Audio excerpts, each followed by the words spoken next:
Good morning everybody, welcome back to the channel. Hope all of you are doing absolutely wonderful.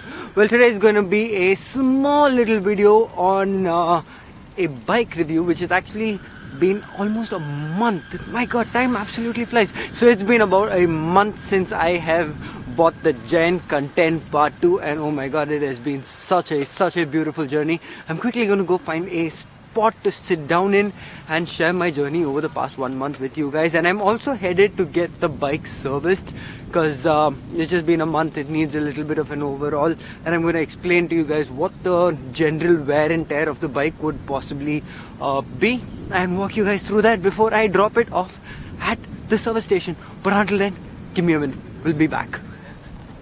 Check that out. It is such a glorious day. So about a month ago I picked up the giant Contend 2, which is the second version of this particular model, and first I will run you through just the general parts about what I really love. First of all, I would like to tell you that the cycle is a very comfortable bike to ride around the city. It is, you can just like spend a lot of time in that saddle. And let's talk about the saddle a little bit. It's got like a nice cut in the center which does not add too much of pressure to the bum.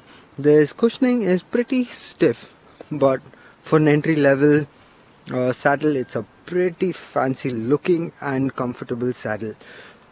Now let's talk about the handlebars. The handlebars absolutely comfortable. I spend most of the time over here or here. Drop down bars not too much because of general traffic in London. The wheels are brilliant, even though they do need a little bit of a truing.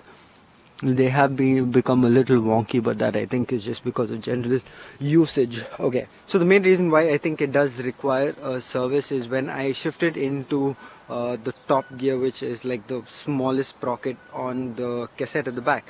It gives a small little sound which is like a tick sound, but it's not exactly like a chain hitting the derailleur kind of sound. It's not that because there is no friction. But once I find out what exactly the issue is, I will tell you why it happened or how it happened or why it generally happens with cycles, so that in case that is happening with you guys also, you know how to fix it. So when you do open up Amazon and search for bottle holders and bottles, this will definitely pop up there. They are light, they are pretty strong, and it holds your bottle pretty tight.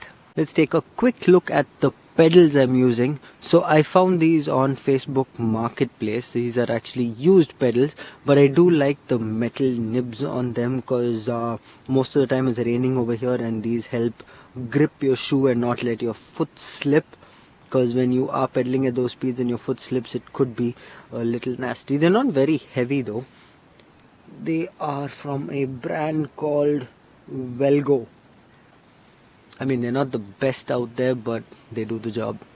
The tires are what came with the bike. They are from Giant by themselves, and this is the threading pattern on the tire, which I think is pretty solid. It's given me some solid grip on normal dry roads as well as on wet roads, so no complaints about the tires.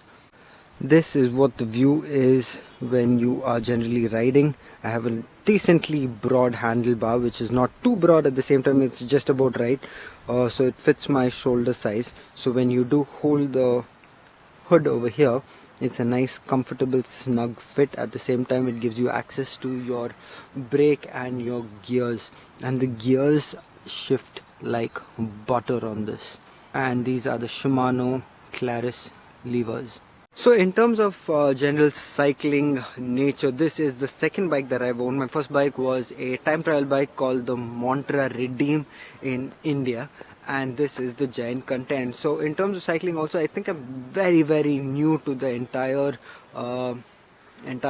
world of cycling. I've not done too many long rides, or I've not gone on too many group rides as well. So I am searching for a group to enroll with and maybe go out on longer rides. But what I can definitely say is that I've been a major cycling enthusiast ever since a kid. I've always followed Tour de France's, I've always followed Paris-Nice's or Paris-Roubaix. I've always been a die-hard fan of cycling. So owning a bike like the giant Contend is a very large step for me, because one, it is not a very cheap bike to buy, or it's not a very affordable bike. I might say it's like in the intermediate category. So what I am trying to say is it's a journey that I've just started, and I hope to grow and grow with you guys. Saying that, it is now time to head to the bike shop, which is right around the corner. So that is ANS Cycles, and that is where we are headed to. And that is me dropping off the cycle at ANS Cycles. Pretty nice, sweet people, very welcoming, very friendly people. Gave me a rough thing as to saying that you don't really need a service because your bike is in pretty good condition. What we are going to do is through your wheels, give it an overall check and see what exactly is wrong. In that way you bring your costing down as well. So I think that is very important to have like a very trustworthy bike service person, because at the end of the day it's your bike and you don't want to keep getting ripped off all the time. Now comes the part that I dread the most, is using public transport again. I think when you do have your own bike, the freedom of transport is very, very important, especially on a cycle. It gets you places so fast that once you give it up, you have to go there, stand, wait for a bus. But I'm just going to walk it back home because it's not too far away from us. So I gave my laptop for a service over here a couple of days ago. It has not yet come back, so I'm going to do a quick little stop to check whether it's getting ready or not.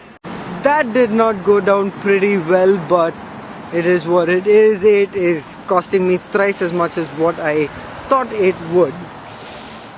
Ooh, wow. You really do feel the pinch. Ouch, did that hurt. But it's okay. Gotta do what you gotta do.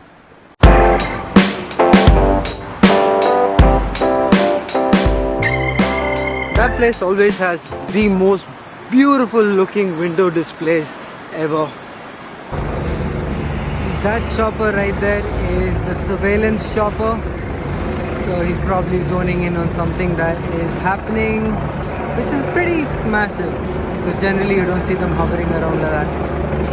So after a 25-minute walk, I am almost back home, feeling a little gutted, I must be honest with you. Tell me how you guys deal with it. Like if when you give something in for a service and they say X amount, but then it comes back as like triple X amount, just feels so gutted, but then there's really nothing that you can do about it. It is what it is, yo. But until then, I will see you guys in the next video. If you did like it, leave a thumbs up. Also, if you do have any questions or doubts regarding the bike or the place I left it at for service, do hit me up in the comment section below. I will see you guys later. And if you are new to the channel, do not forget to hit that subscribe button. It definitely helps the channel grow and helps me create more content for you. Bye bye. Until the next video. See you soon.